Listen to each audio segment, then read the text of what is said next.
bujang. Arigato yang sudah mengklik video ini dan selamat datang di channel Uzumaki Film. Channelnya Samble Friendly banget.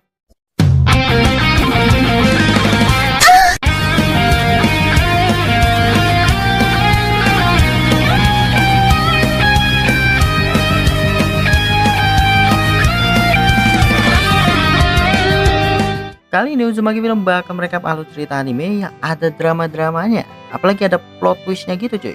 Tentang bencana alam berjudul Tokyo Magnitude 8.0. Nah, anime ini dirilis pada tahun 2009. Anime lawas sekali bukan? Siapa nih yang lahir tahun segitu? Angkat kaki coba. Oke, daripada lama mending kita langsung aja ke alurnya. Tapi sebelum itu, biasalah, jangan lupa jempolnya dulu biar warna biru atau putih, dan pencet warna merah yang bacanya cubrek. Tapi kalau udah warna abu-abu itu udah enak betah, swear. Yaudah, kita langsung aja gas ke alurnya.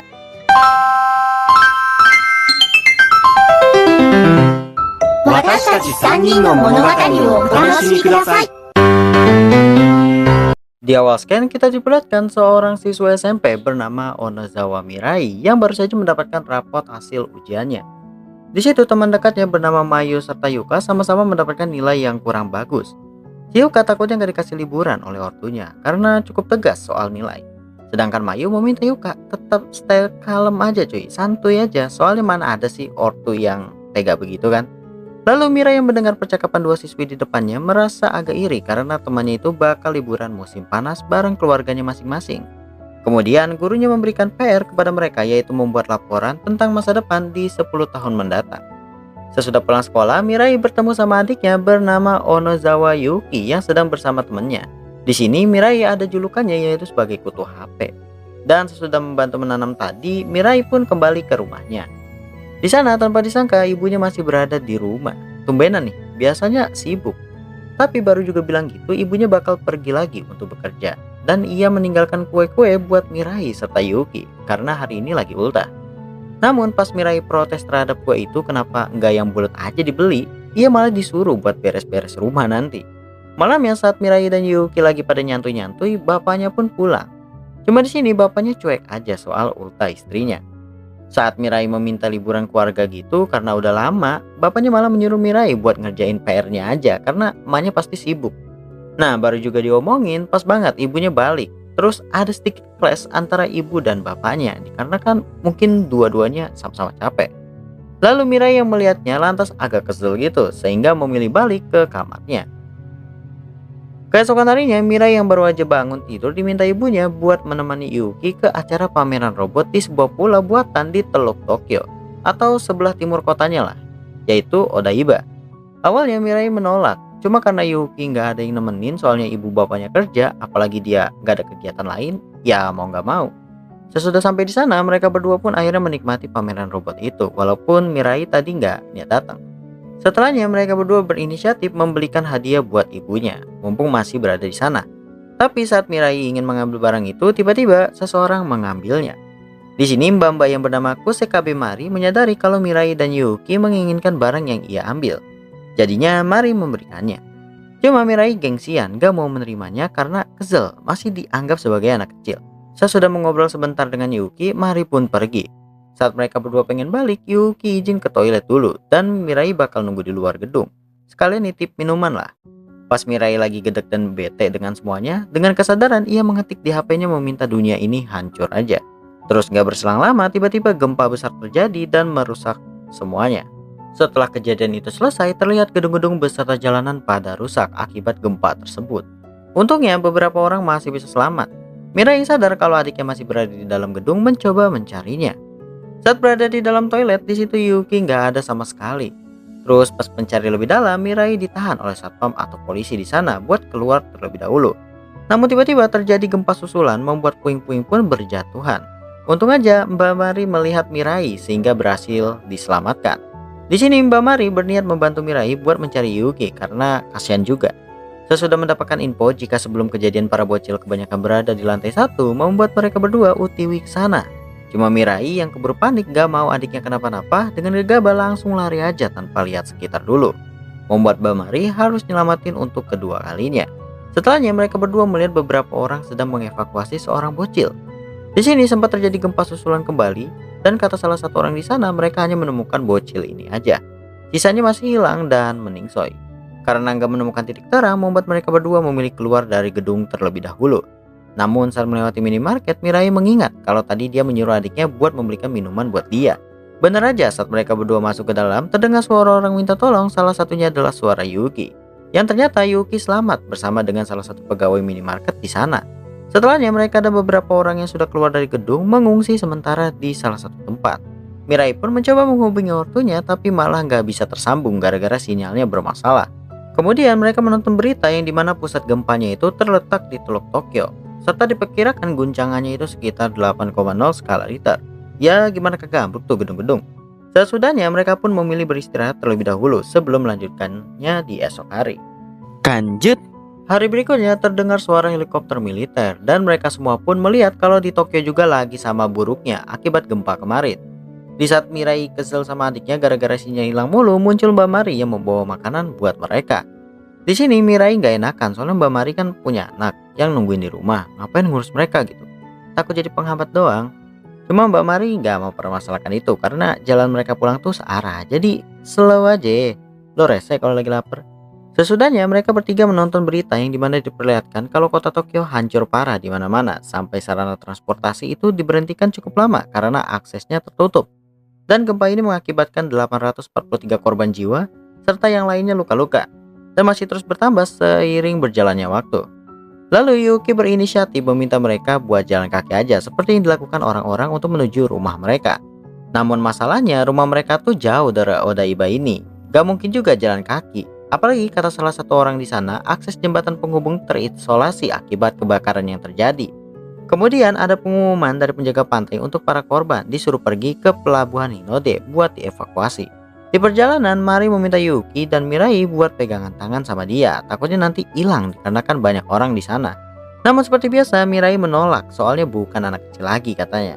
Dan di saat gempa kecil terjadi, membuat Mirai yang palanya batu jadi terpisah sementara. Nah, di saat panik itu, Mirai berhasil ditemukan oleh Mari. Baru juga mau OTW ke tempat yang udah ditentukan, tiba-tiba gempa besar terjadi kembali yang menghancurkan gedung serta akses jembatan buat mereka lalui. Sehingga setelahnya orang-orang pada memilih menggunakan kapal untuk menyeberang. Untungnya salah satu penjaga mengizinkan Mari masuk ke kapal yang pengen berangkat, soalnya membawa anak-anak. Pas mereka sedang nyeberang itu, tiba-tiba jembatan penghubung yang kebakaran hancur, dan puing-puingnya pun jatuh ke laut mengakibatkan gelombang tsunami. Mereka semua yang berada di kapal yang sama melihat kapal satunya harus terbalik akibat tsunami tersebut. Dan untungnya walaupun mereka terkena gelombangnya juga, kapal yang mereka naiki masih aman. Beberapa menit kemudian setelah kejadian tadi, mereka semua akhirnya sampai. Dan habis itu disuruh ke Taman Shiba untuk mengungsi. Di perjalanan, Mirai tiba-tiba merasakan perutnya sakit. Dan Mbak Mari yang peka berinisiatif mencoba mengambil toilet portable yang dibagikan oleh petugas. Namun seperti biasa Mirai agak gengsian buat makainya, jadi dia tetap memilih toilet yang ada di taman.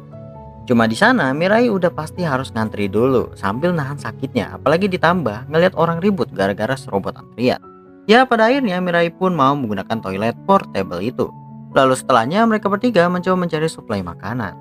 Walaupun udah dapat makanannya, tapi di sini Mirai kembali apes mulu, dimana dia udah ketabrak orang, makanannya jatuh terus keinjek juga. Kemudian Mari memberitahu kalau jalan yang akan mereka lalui nanti untuk ke Shibuya itu aman dan sebentar lagi mereka akan sampai di rumah. Pas Mari pergi sebentar, Mirai di sini agak kesel karena ortunya kagak bisa dihubungi sama sekali.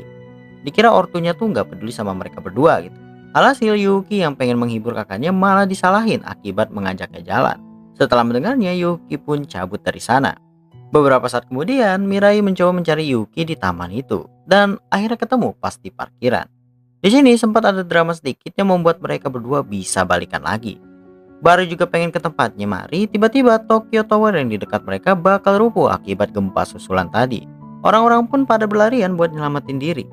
Untungnya sebelum puing dari tower mengenai Mirai, Yuki berhasil menyelamatin kakaknya walaupun palanya harus ketimpuk dikit. Sesudah kejadian tadi mereka berdua kembali kemari untuk pergi sama-sama ke tempat pengungsian yang dekat dengan rumah mereka. Lanjut. Di perjalanan menuju ke sana, Mirai agak terkejut karena ternyata tempat pengungsiannya adalah sekolahnya sendiri. Lalu Mirai mencoba mengajak Yuki ke tempat yang katanya ada kaca-kaca berkilau gitu, alias gereja lah. Nah, saat sampai mereka bukannya melihat kaca berkilau, malah melihat banyaknya korban gempa yang dikumpulkan di sana. Mirai juga tanpa sengaja melihat teman sekelasnya bernama Megu yang harus kehilangan ibunya akibat musibah ini. Malam pun tiba, mereka bertiga dibawa ke sebuah taman buat beristirahat oleh seorang kakek-kakek bernama Furuichi. Jadi bisa dibilang Pak Furuichi ini adalah salah satu sukarelawan yang membantu para pengungsi di situ. Namun baru juga pengen nyantui, kembali terjadi gempa susulan yang membuat agak sedikit panik. Setelah keadaan kondusif, mereka bertiga didatangi oleh nenek-nenek bernama Misako yang merupakan istrinya Pak Furuichi. Di sini Mirai agak bingung dengan sikap dari Bu Misako, soalnya ada sikap khusus gitu kepada dia sama Yuki. Apalagi pas Bu Misako diajak sama Pak Furuichi untuk masuk ke dalam.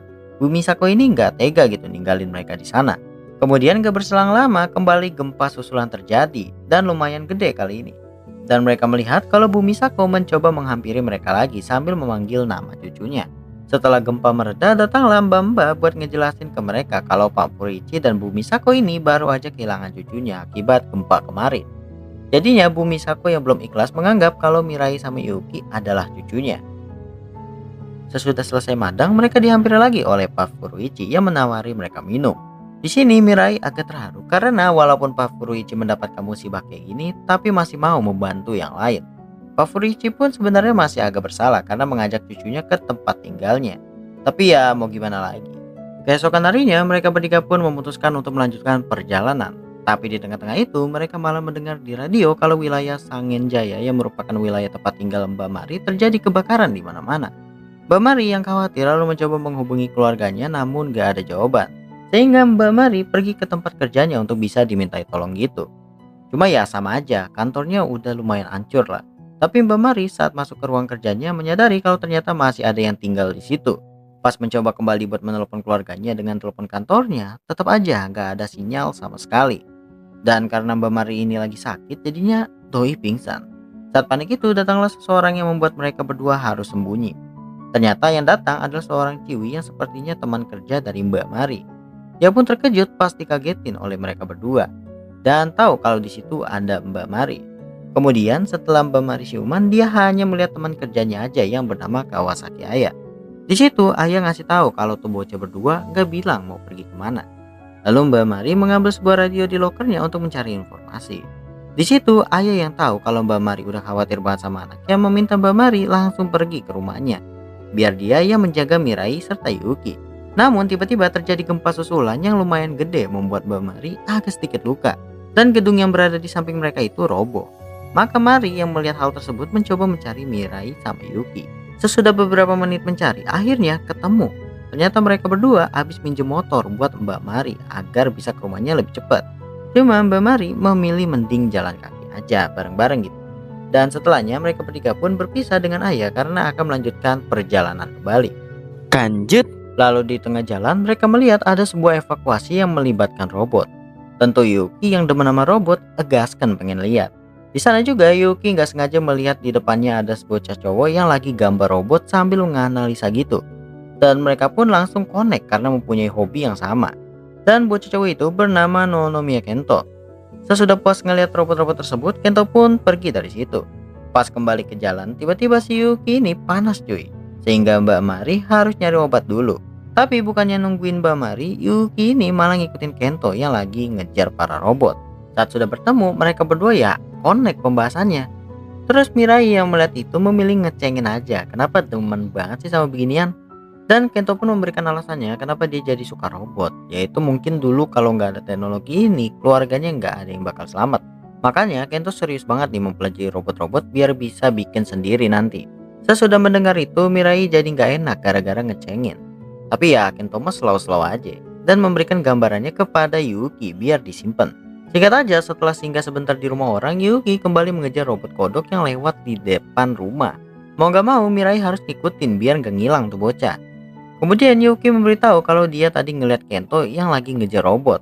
Dan bener aja mereka berdua malah melihat Kento mencoba nyelamatin robot yang kesangkut di situ.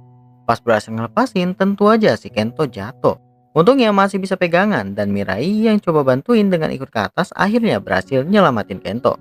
Walaupun kakinya harus lecet. Sesudahnya mereka bakal melanjutkan perjalanan kembali. Namun Yuki yang baru aja pengen jalan malah pingsan akibat sakit yang dideritanya. Scan pun berpindah di mana Yuki dibawa ke rumah sakit yang masih bisa beroperasi di sana. Berjam-jam Mirai serta Mbak Mari menunggu, akhirnya dokter pun datang sambil ngasih tahu kalau mereka sudah berusaha semaksimal mungkin. Set, udah kayak dokter sinetron gitu cuy. Cuma nyawa dari Yuki ini nggak bisa ditolong. Mirai pun terbangun di sebuah tenda dan menganggap itu hanyalah mimpi saja. Nyatanya pas dia lihat Yuki tuh bisa sembuh dan udah main lagi sama bocah-bocah yang lain. Kemudian Mirai serta Mbak Mari melanjutkan perjalanan ke Sangenjaya, di mana saat di tengah jalan, tepatnya di area taman itu, Mbak Mari meminta maaf kepada Mirai atas apa yang sudah terjadi. Dan Mirai pun nyantuy aja balasnya. Yang penting Mbak Mari bisa ketemu sama keluarganya lagi. Lanjut. Singkat aja, akhirnya Mirai serta Mbak Mari sampai juga di daerah Sangenjaya. Namun Mbak Mari terkejut karena keadaan wilayahnya nggak sesuai yang diberitakan. Malahan lebih parah ini. Lalu Mbak Mari harus melihat rumahnya itu sudah hancur terbakar setengahnya. Dan pas panggil anak sama ibunya nggak ada jawaban sama sekali. Tetangganya pun datang sambil ngasih tahu kalau beberapa orang di sini harusnya kecil kemungkinannya buat selamat. Soalnya parah cuy kebakarannya. Lalu Mirai berinisiatif buat tanya kemana orang-orang yang ada di daerah sini. Setelah dapat info, Mirai memberitahu Mbak Mari kalau orang-orang serta para korban dikumpulkan di sekolah SD Kameuma. Saat sudah sampai di sana, Mirai mencoba bertanya ke petugas, apa ada korban seorang nenek serta anak kecil gitu. Dan petugasnya ngasih tahu kalau adalah korban yang belum diteridentifikasi. Pas dicek, Mbak Mari melihat ciri-ciri korbannya memang mirip dengan anak sama ibunya. Mirai yang gak tega dengan Mbak Mari masih mencoba untuk mencari. Dan setelah mendapatkan info kalau ada sekolah lain di sebelah, Mirai langsung utiwi ke sana.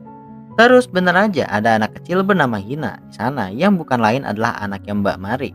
Akhirnya Mbak Mari bertemu kembali dengan anaknya, serta ia dapat info juga kalau ibunya masih selamat dan saat ini berada di rumah sakit. Kemudian sesudah mengantar Mbak Mari bertemu keluarganya lagi, Mirai memutuskan buat pulang ke rumahnya dengan numpang nebeng di mobil petugas. Di sini Mbak Mari mencoba ngejar karena tas yang selalu dipakai oleh Yuki itu ketinggalan. Namun ya mana sempet keburu jalan.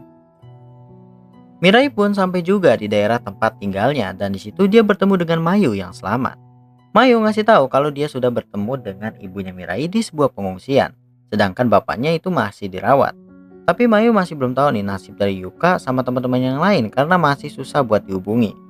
Setelah dikasih tahu tempat pengungsiannya di mana, Mirai diantar ke tempat ibunya oleh teman dari adiknya bernama Itsuki, yaitu di sebuah gedung olahraga. Namun pas sudah di sana, kata tetangganya ibunya lagi pergi keluar. Cuma harusnya Mirai masih bisa nyusulin. Tapi sebelum itu, Mirai mencoba mencari sosok Yuki terlebih dahulu bersama dengan Itsuki. Mirai pun memasuki kelas adiknya itu dan Itsuki ngasih tahu gambar-gambar yang telah dibuat oleh Yuki di kelas mereka. Tanpa sadar setelah melihatnya, Mirai nangis entah kenapa. Itsuki yang nyari Yuki kagak ketemu-temu pun pengen ngasih lihat catatan yang ia buat bareng dengan Yuki. Cuma di sini Itsuki sempat bingung dengan kelakuan dari Mirai. Lalu Itsuki mengajak Mirai ke rumahnya buat mengambil catatan itu. Sesudahnya baru juga pengen balik ke pengungsian, tiba-tiba rumahnya mulai roboh. Untungnya mereka berdua bisa selamat. Di sini akhirnya Mirai sudah mulai sadar dan mengingat kejadian yang sebenarnya, di mana kita flashback pas Yuki dibawa ke rumah sakit. Walaupun sudah ditangani oleh dokter, tetap aja Yuki tidak selamat. Dan Yuki yang selama ini mengikuti Mirai dari sesudah rumah sakit sampai sekarang adalah imajinasi Mirai saja, yang gak ikhlas harus kehilangan adiknya itu. Lanjut. Sorenya Mirai nggak enakan pasti sama ortunya karena pulang sendiri. Tapi kembali sosok Yuki muncul untuk meminta Mirai mengantarnya pulang. Setelah sampai di rumahnya, Mirai malah nggak menemukan siapa-siapa di situ. Hanya ruangan yang berantakan aja. Di kamar mereka berdua, akhirnya sosok Yuki bisa pergi dengan tenang. Dan pas banget ibunya datang buat ngejemput Mirai. Sekian berbeda di rumah sakit tempat bapaknya dirawat, di mana Mirai meminta maaf kepada ortunya karena nggak bisa ngejagain Yuki. Dan sekalian ngasih tahu impian Yuki kalau sudah melewati musibah ini, yaitu bisa kumpul sama-sama lagi. Lanjut.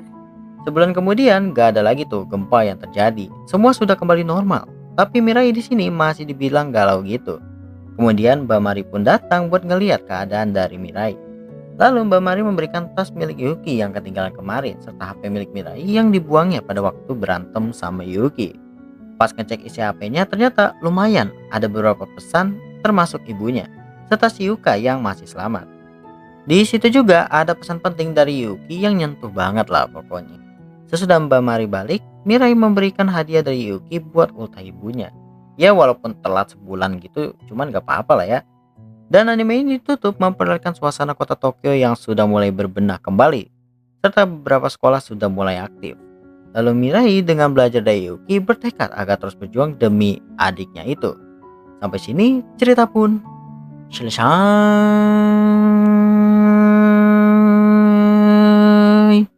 Oke, mungkin segitu dulu untuk alur cerita dari animenya. Next, kira-kira anime atau film apa nih buat next video ke depannya?